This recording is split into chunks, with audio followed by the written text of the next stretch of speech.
इसमें दो सिस्टमों से मिलकर कार्य कर रहा था, मैकेनिकल सिस्टम और इलेक्ट्रिकल सिस्टम। ठीक है, मैकेनिकल सिस्टम के अंतर्गत आने वाला भाग टोटल कितना है? 5 भाग। 5 भाग में हमारा कंप्रेसर हो गया, कंडेंसर हो गया, फिल्टर हो गया, कैपिलरी हो गया और एवापोरेटर हो गया। ये टोटल कितना भाग है? 5 भाग। 5 भाग में से कंप्रेसर के बारे में समझ चुके हैं। जो फ्रिज का कंप्रेसर है, तो कंप्रेसर के बारे में हम समझ चुके हैं कि फ्रिज का जो कंप्रेसर यानी कंप्रेसर भी एक प्रकार का मैकेनिकल भाग है, और ये आगे भी आएगा इलेक्ट्रिकल भाग में भी, तो इसके बारे में और अलग से पढ़ेंगे। ठीक है, और फ्रिज का जो हार्ट हम लोग बोलते हैं, यानी फ्रिज का सबसे इंपॉर्टेंट भाग वो यही होता है, कंप्रेसर। ठीक, और इसके बाद जो हमारा दूसरा नंबर में आता है वो होता है कंडेंसर कॉइल। ये होता है कंडेंसर कॉइल। इसके बारे में हम आपको लिखा चुके हैं। कंडेंसर कॉइल लोहे की ट्यूब से बनी होती है। लोहे की ट्यूब मतलब पाइप होता है। ठीक है, यानी लोहे की पाइप की बनी होती है कंडेंसर कॉइल, और इसी पे एक लोहे का पतला पतला जाली भी लगा होता है, कुछ इस प्रकार से।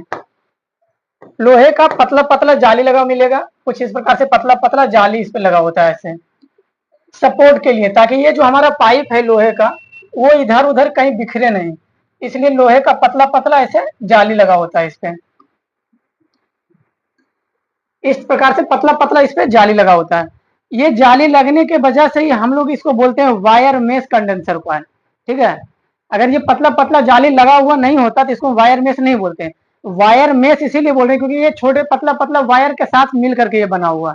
ठीक है, तो एक नाम इसका ये भी हो गया कि फ्रिज में प्रयोग होने वाले कंडेंसर कॉइल को वायर मेश कंडेंसर कॉइल बोलते हैं। ठीक है, क्वेश्चन आपका बन रहा है ना, फ्रिज में प्रयोग होने वाले कंडेंसर को क्या बोलेंगे?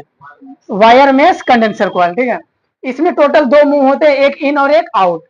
यहाँ पे देख रहे हैं कंडेंसर कॉइल का 2 मुंह है, यहाँ से एक कंडेंसर कॉइल के अंदर जाएगा, इसी ये होता है हमारा इन साइड हो गया ये। एक हमारा इससे घूम घूम के जो हमारा लास्ट वाला पाइप निकल रहा है वो होता है आउट पाइप। ठीक है, इसका 2 मुंह होता है, इन और आउट। एक हमारा आउट, दूसरा हमारा इन। एक से हमारा गैस जाएगा, दूसरा सा गैस फिर यहाँ से निकलेगा। ठीक है, कंडेंसर का काम हम आपको बता चुके हैं। कंडेंसर का कार्य है गैस को घुमा घुमा कर वेपर से द्रव में बदलना। ठीक है, अर्थात कह सकते हैं इसको अपनी भाषा में कि गैस को घुमा घुमा करके ठंडा करना। गैस हमेशा वेपर फॉर्म में होता है, तो जब गैस को ठंडा करेंगे तो वो हमारा लिक्विड फॉर्म में बदल जाता है। तो गैस हमारा ये एलपीजी ब्यूटेन गैस नहीं है, फ्रिज में प्रयोग होने वाला हमारा रेफ्रिजरेंट होता है। ठीक है, बता चुके हैं आगे। और ये है कंडेंसर कॉइल, यहाँ पे जो फ्रिज का है ये कंडेंसर कॉइल है, ये हमारा फ्रिज लगा हुआ है यहाँ पे। ठीक है, फ्रिज के पीछे में कुछ इस प्रकार से प्रयोग किया गया है। फ्रिज के पीछे जो ये कंडेंसर लगा हुआ है इसी को हम बोलते हैं वायर मेश कंडेंसर कॉइल। ये जो पतला पतला जाली देख रहे हैं ना, ये लोहे का जाली बना हुआ है। ठीक है,